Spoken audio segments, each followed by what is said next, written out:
Hello everyone, आप सभी का फिर से स्वागत है इकोनो फ्रीक के यूट्यूब चैनल पर। आज की वीडियो में हम हिमाचल प्रदेश के फरवरी महीने के करंट अफेयर कवर करेंगे। ये जो करंट अफेयर है उसका सोर्स है गिरिराज न्यूज़पेपर। ये न्यूज़पेपर हिमाचल प्रदेश जनसंपर्क विभाग की साइट पर हर बुधवार को पब्लिश होता है। अगर आपको इस न्यूज़पेपर को थॉरोली पढ़ना है तो आप इसका PDF उनकी साइट से डाउनलोड कर सकते हैं। तो चलिए आज के लेक्चर को शुरू करते हैं। इससे पहले हम आज के लेक्चर की तरफ बढ़े। 16 फरवरी को एक एग्ज़ाम हुआ था जो HPPSC ने कंडक्ट कराया था, हिमुडा सेक्रेटरी का। तो उसमें आपके करंट अफेयर का एक क्वेश्चन पूछा गया था, which of the following is correct about the capacity of solar power project to be set up at Pekhubela, Una, Himachal Pradesh. Una के पेखुवाला में एक सोलर प्रोजेक्ट स्थापित किया गया है जो कि हिमाचल को ग्रीन एनर्जी स्टेट बनाने में हेल्प करेगा। आपको बताना है कि ग्रीन एनर्जी स्टेट का टारगेट हिमाचल ने कब का डिसाइड किया है और इस पावर की सोलर पावर प्रोजेक्ट की आपको कैपेसिटी बतानी है। तो इसका सही जवाब था 32 मेगावाट। ओके, तो ये जो क्वेश्चन है ये हमने दिसंबर मंथ के करंट अफेयर में डिस्कस किया था। ये देखिए, आपको ये क्वेश्चन यहाँ पे मिलेगा। और इसी के साथ इस क्वेश्चन को भी हम डिस्कस कर लेते हैं कि दिसंबर 2028 तक हिमाचल प्रदेश में कितने मेगावाट सौर ऊर्जा दोहन का लक्ष्य रखा गया है। तो इसका सही जवाब है 500 मेगावाट।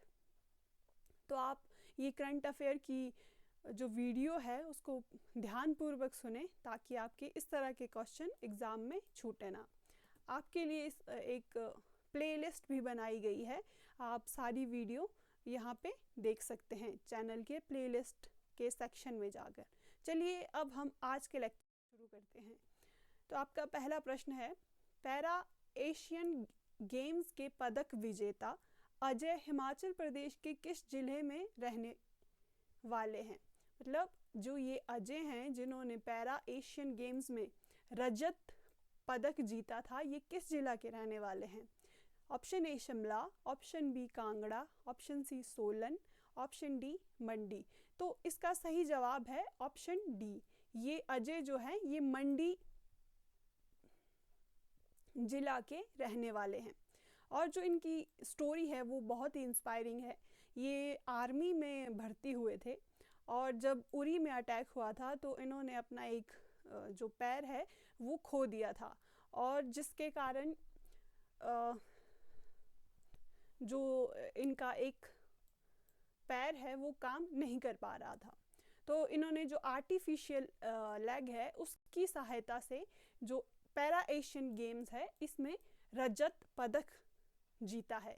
तो अपने आप में ये बहुत ज़्यादा इंस्पायरिंग बात है।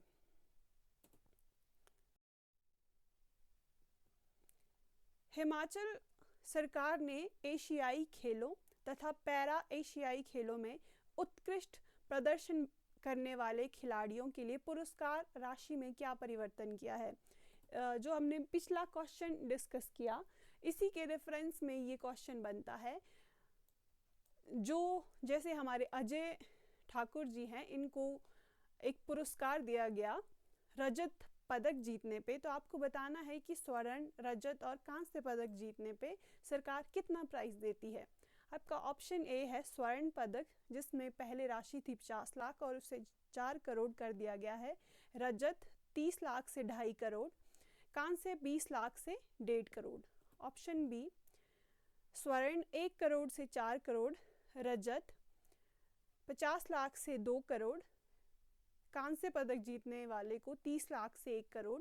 ऑप्शन सी है स्वर्ण पदक जीतने वाले को 50 लाख से 3 करोड़, रजत पदक जीतने वाले को 50 लाख से 1.5 करोड़, कांस्य पदक जीतने वाले को 10 लाख से 1 करोड़। और स्वर्ण पदक जीतने वाले को 1 करोड़ से 5 करोड़, रजत पदक जीतने वाले को 50 लाख से 3 करोड़, कांस्य 20 लाख से 2 करोड़। तो इसका सही जवाब है ऑप्शन ए तो हमारे जो ये अजय ठाकुर जी हैं, इनको रजत पदक के लिए 2.5 करोड़ की राशि दी गई है। मान लीजिए कोई स्वर्ण पदक जीतता तो उसे 4 करोड़ मिलना था, और अगर कोई कांस्य पदक जीतता तो उसको 1.5 करोड़ मिलना था।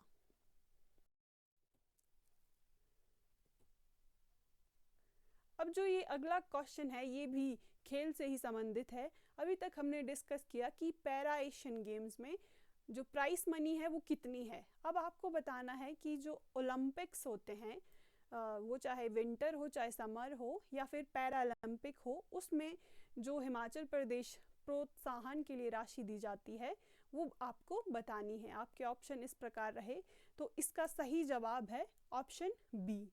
देखिए, जो गोल्ड मेडल जीतता है उसको हमारी गवर्नमेंट 5 करोड़ देती है, और सिल्वर मेडल जीतने वाले को 3 करोड़, और कांस्य पदक जीतने वाले को 2 करोड़। ये काफ़ी अच्छी राशि है जो कि हमारे खिलाड़ियों को सरकार द्वारा दी जाती है। ये आप टेबुलर फॉर्म में भी देख सकते हैं, क्योंकि ज़्यादा हमें इस तरह से याद करने में आसानी होगी। 38वें राष्ट्रीय खेलों में हिमाचल प्रदेश के किस खिलाड़ी ने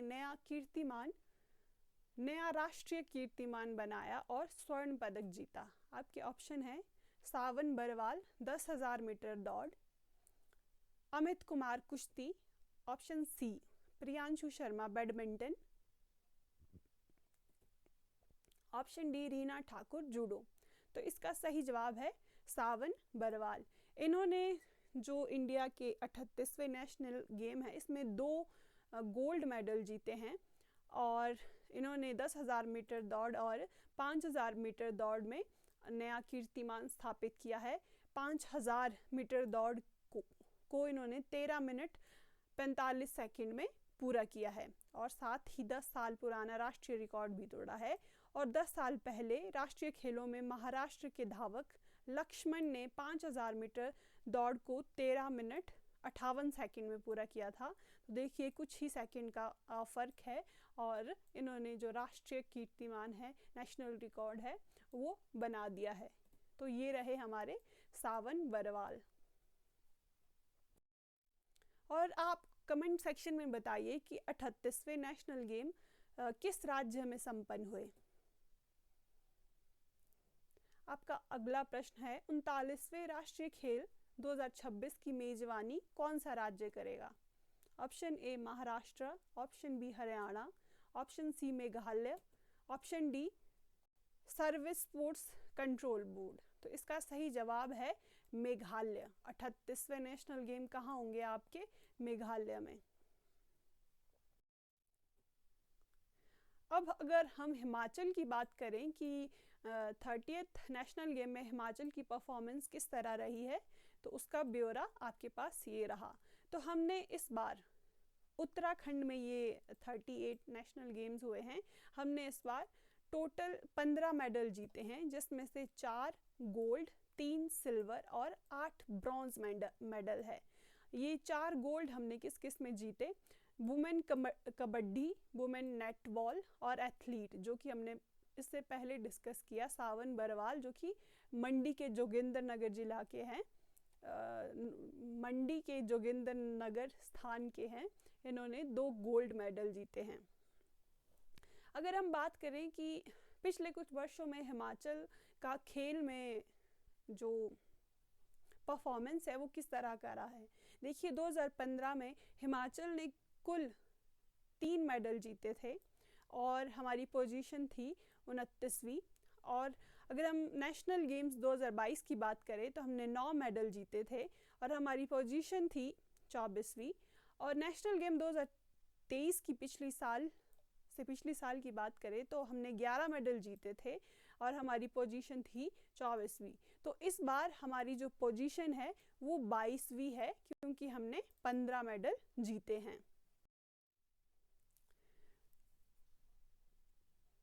टॉप में कौन सा स्टेट रहा है 30th नेशनल गेम में?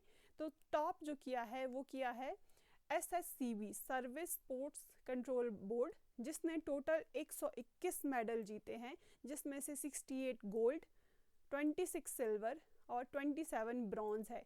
ये इस तरह का डाटा आपके एग्ज़ाम में पूछा जाता है, तो आप इस तरह के डाटा को लाइटली ना लीजिए।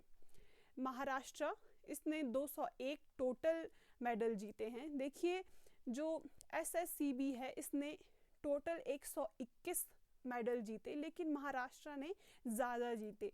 तो रैंकिंग में क्या होता है कि जो जिसके गोल्ड मेडल सबसे ज़्यादा होता है वो रैंकिंग में टॉप करता है।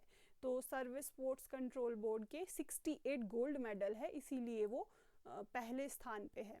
तीसरे स्थान पे हमारा हरियाणा है और चौथे हमारा हिमाचल जो है वो 22वें स्थान पे है, जिसने 4 गोल्ड मेडल, 3 सिल्वर मेडल और 8 ब्रॉन्ज मेडल जीतकर टोटल 15 मेडल जीते हैं।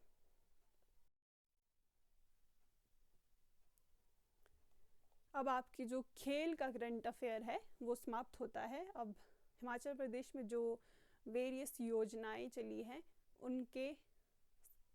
उनसे संबंधित आपसे क्वेश्चन पूछे जाएंगे। खुम्ब विकास सब्सिडी योजना के तहत मशरूम का प्लांट लगाने के लिए कितने प्रतिशत सब्सिडी का प्रावधान है? ऑप्शन ए 20%, 25%, 30% और 35%।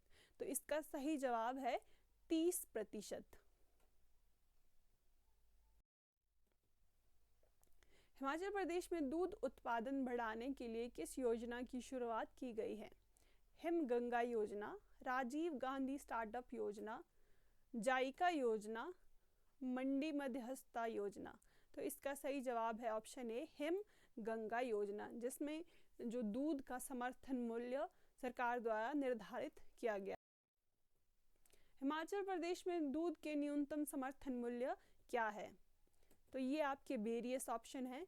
पिछली जो 3 करंट अफेयर की वीडियो है उसमें ये क्वेश्चन लगातार डिस्कस हो रहा है, और क्योंकि ये बार बार न्यूज़ में आ रहा है तो आपके लिए ये याद करना बहुत ज़रूरी है।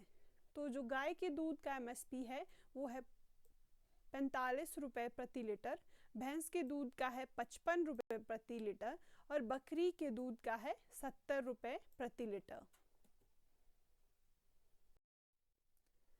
अब हम देखेंगे कि सरकार ने कौन कौन सी योजनाएं शुरू की है प्राइमरी सेक्टर की ग्रोथ को बढ़ाने के लिए। नेचुरल फार्मिंग प्रमोशन, तो जो हिमाचल प्रदेश है वो नेचुरल फार्मिंग को बहुत सपोर्ट कर रहा है। करंटली 1,98,000 फार्मर नेचुरल फार्मिंग को अपना चुके हैं और हमारा जो 35,000 हेक्टेयर लैंड है वो नेचुरल फार्मिंग के अंडर आ रहा है। और 2023-24 के लिए बजट एलोकेशन था इसमें 15 करोड़।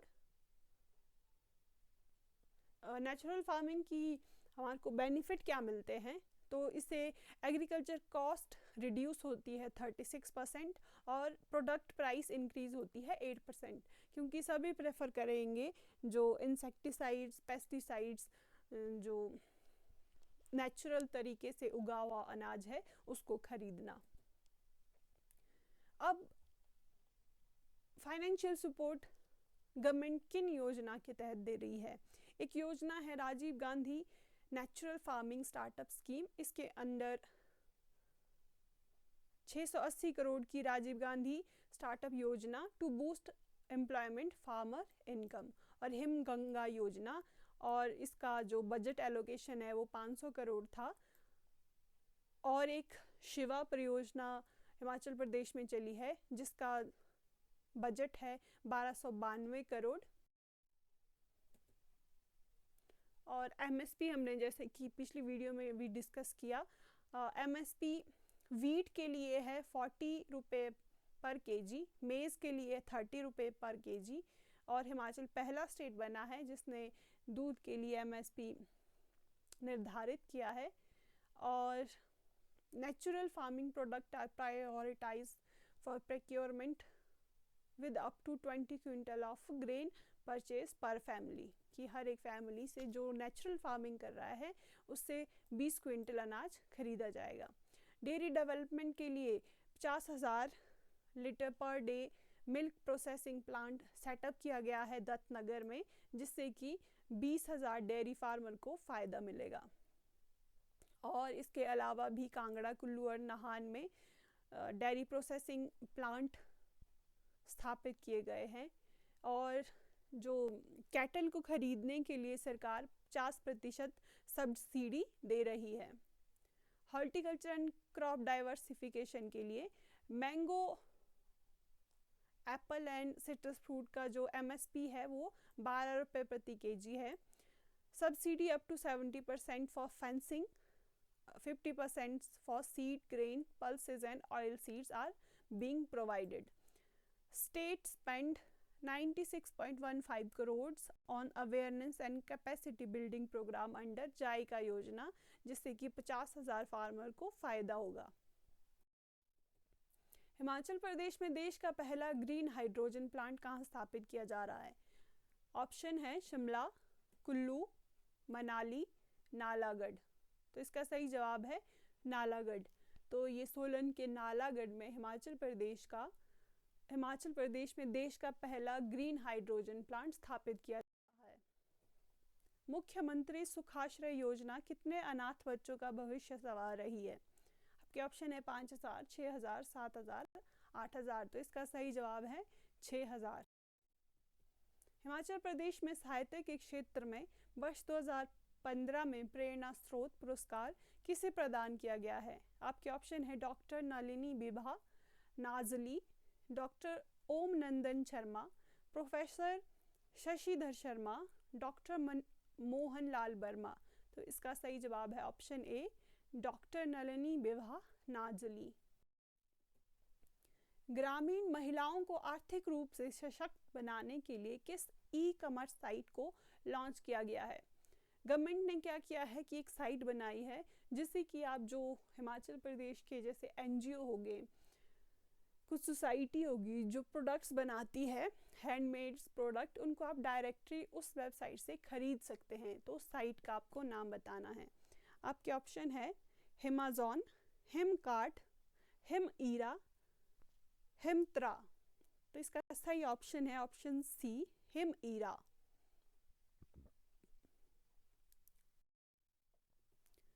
गोबर समृद्धि योजना के तहत सरकार किसानों से किस वस्तु की खरीद कर रही है और इसकी प्रति किलोग्राम कीमत क्या निर्धारित की गई है? आपके ऑप्शन है जैविक खाद 2 रुपये, गोबर 3 रुपये प्रति किलो, पशु चारा 5 रुपये, दूध 10 रुपये। तो इसका सही जवाब है ऑप्शन बी, गोबर, और इसको 3 रुपये प्रति किलो में खरीदा जा रहा है।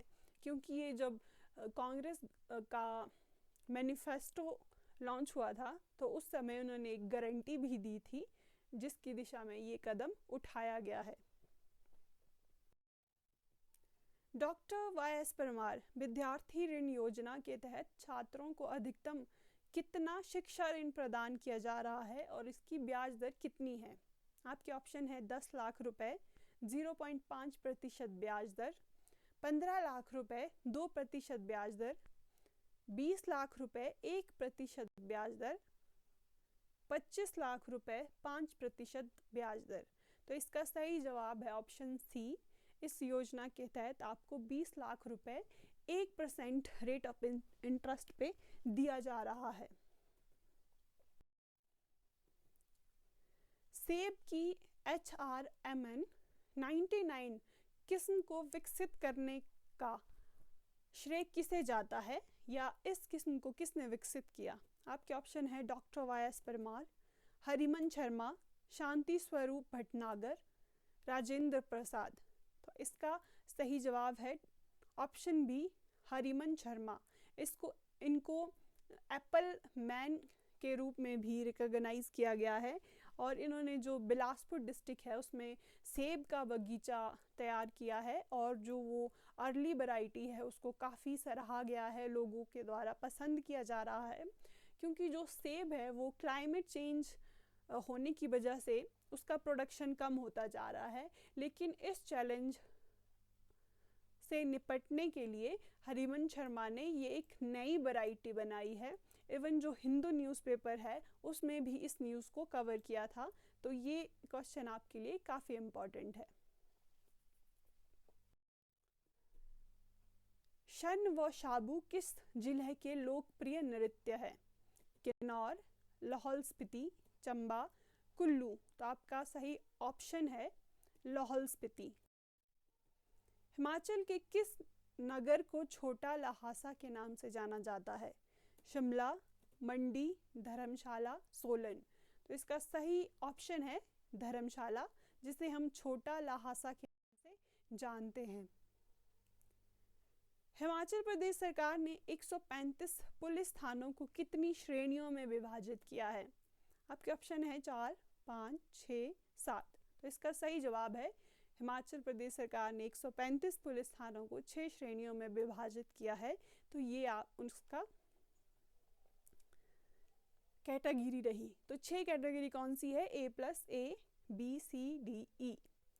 Number of police station A+ में 15 है, A में 5 है, B में 25 है, C में 47 है, D में 28 है, E में 15 है।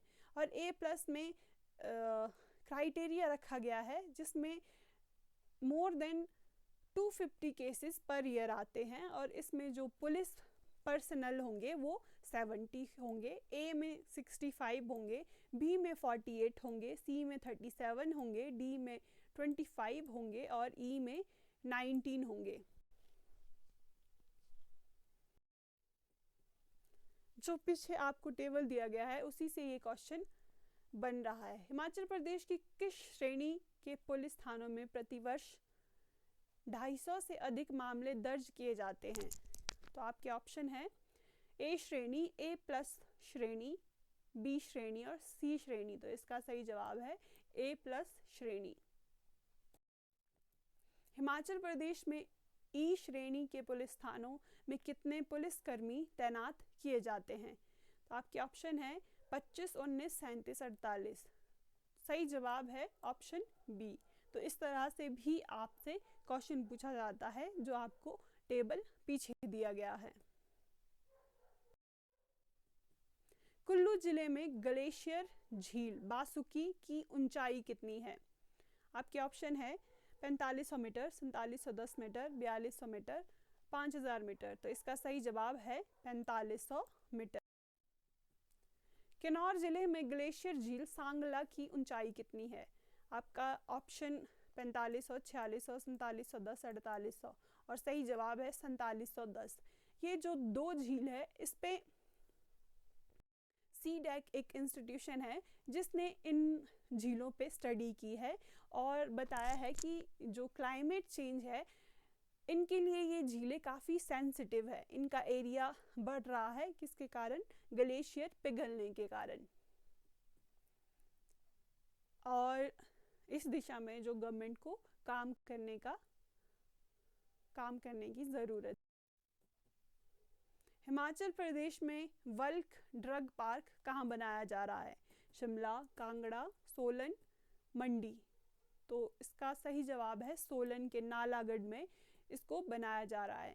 सोलन के नालागढ़ में हमने एक क्वेश्चन पीछे डिस्कस किया, कौन सा प्लांट लगाया जा रहा है आपको कमेंट सेक्शन में बताना है। जो हिमाचल प्रदेश है वो मैन्युफैक्चरिंग GDP में मैन्युफैक्चरिंग सेक्टर का जो कंट्रीब्यूशन है वो लगभग 30% है। तो 30% के कंट्रीब्यूशन को मेंटेन रखने के लिए गवर्नमेंट को और ज़्यादा फार्मास्यूटिकल प्रोडक्ट्स, मेडिसिन को प्रोड्यूस करना पड़ेगा, जिससे कि मैन्युफैक्चरिंग सेक्टर इंक्रीज होगा और ज़्यादा लोगों को एम्प्लॉयमेंट मिलेगा। तो इसी दिशा में सरकार का एक प्रयास है ये। तत्तापानी के बारे में निम्नलिखित में से कौन सा कथन सत्य है? ऐसा माना जाता है कि महर्षि वशिष्ठ ने यहाँ तपस्या की थी और यह ठंडे पानी के स्रोतों के लिए प्रसिद्ध है। महर्षि जमदग्नि ने यहाँ तपस्या की थी और स्थान गंधक युक्त गर्म पानी के स्रोतों के लिए प्रसिद्ध है। यहाँ के स्थान सरोवर का उद्घाटन डॉक्टर राजेंद्र प्रसाद ने 1952 में किया। यह हिम नदी जल धाराओं के लिए प्रसिद्ध है। इसका इतिहास महर्षि वाल्मीकि से जुड़ा है।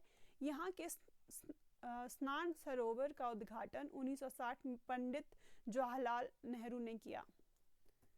तत्तापानी जल प्रतापों वाटरफॉल्स के लिए प्रसिद्ध है और यहाँ महर्षि भारद्वाज ने तपस्या की थी। डॉक्टर BR अम्बेडकर ने यहाँ स्नान सरोवर का उद्घाटन 1975 में किया। तो इसका सही आंसर है ऑप्शन बी। महर्षि जमदग्नि ने यहाँ पे तपस्या की थी और ये जो सल्फर इस पानी में पाया जाता है और ये गर्म पानी के स्रोतों के लिए प्रसिद्ध है। इसकी स्थापना डॉक्टर राजेंद्र प्रसाद ने 1952 में की थी। शगुन योजना के अंतर्गत प्रति बेटी कितनी राशि प्रदान की जाती है? योजना पर कुल व्यय कितना किया गया है? आपके ऑप्शन है 21,000 रुपए और कुल व्यय 19.45 लाख रुपए, 31,000 रुपए कुल व्यय है 29.45 लाख रुपए। ऑप्शन सी है 41,000 रुपए और टोटल एक्सपेंडिचर 39.45 लाख रुपए और ऑप्शन डी है 51,000 रुपए, 35.45 लाख रुपए इसमें बजट का प्रावधान किया गया है। तो इसका सही आंसर है 31,000 रुपए। ऑप्शन बी इज करेक्ट है। ऐसी ही एक और योजना है मुख्यमंत्री कन्यादान योजना और इसके अंतर्गत कितनी राशि दी जाती है आपको ये बताना है। आपके ऑप्शन ये रहे और इसका सही जवाब है कन्यादान योजना में 51,000 रुपए दिए जाते हैं। इसको आप ऐसे भी याद रख सकते हैं कि शगुन थोड़ा कम हम देते हैं लेकिन कन्यादान बहुत बड़ा दान होता है। तो शगुन में हम दे रहे हैं 31,000 रुपए, कन्यादान में हम दे रहे हैं 51,000 रुपए। श्रीनिवास रामानुजन विद्यार्थी योजना के अंतर्गत कितने छात्रों को टैबलेट प्रदान किए गए? आपके ऑप्शन ये रहे। तो इसका सही जवाब है 11,552 बच्चों को टैबलेट प्रदान किए गए श्रीनिवास रामानुजन विद्यार्थी योजना के तहत। हिमाचल प्रदेश सरकार ने ई कचरे के निपटान से जुड़ी समस्याओं से निपटने के लिए कौन सा नियम लागू किया है? पर्यावरण संरक्षण अधिनियम 1986, ई कचरा प्रबंधन नियम 2016, ठोस अवशिष्ट प्रबंधन नियम 2018, जैव चिकित्सा अवशिष्ट प्रबंधन नियम 2016। तो इसका सही जवाब है ई कचरा प्रबंधन नियम 2016।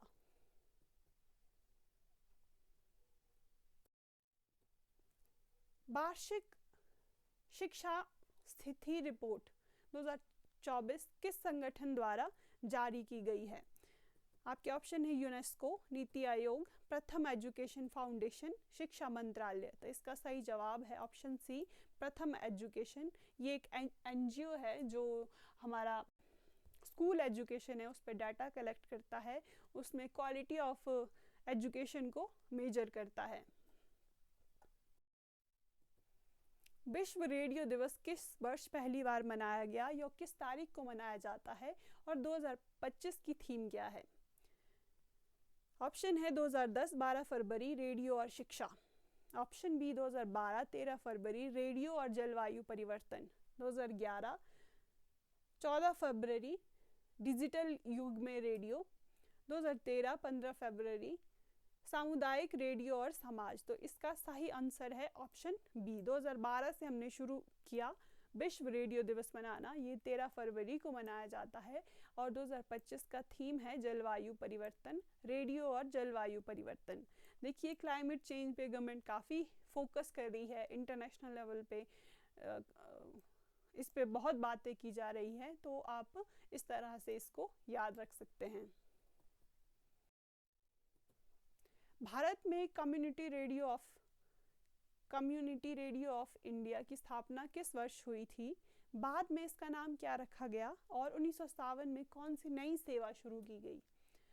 1957 आकाशवाणी विविध भारती, 1936 ऑल इंडिया रेडियो विविध Bharati, 1967 Vividh Bharati Akashvani, 1947 Doordarshan all India radio.